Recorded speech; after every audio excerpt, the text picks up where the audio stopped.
Installing the SANWA arcade stick was a pain in the ass because the frame, this is the SANWA frame it came with, and it's obviously different to what it should be, right? So I had to take this frame off, which was really hard because the screws are really tight in now, but I finally managed to do it. And then can't get the screws back in. These are different screws with a little a smaller head. I only managed to find one in the garage. I got to go to the tool store and get smaller head screws so they fit. So I've put 3 in, but it's quite tight, and the stick moves well. It's working well and feels good.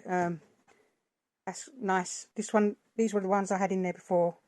They're quite loose and rubbish. I do have another one to change for that, but I can't be bothered. Also, the way it plugs in, it's right near the buttons there. How that one is, it's a lot better, but just passes the buttons, fortunately.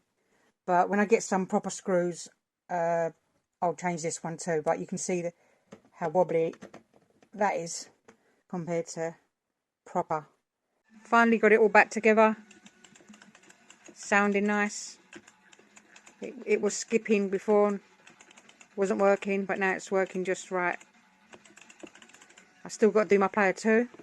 You can just hear how different it is. It sounds so bad, but I've done number 1 for now. All good in the hood.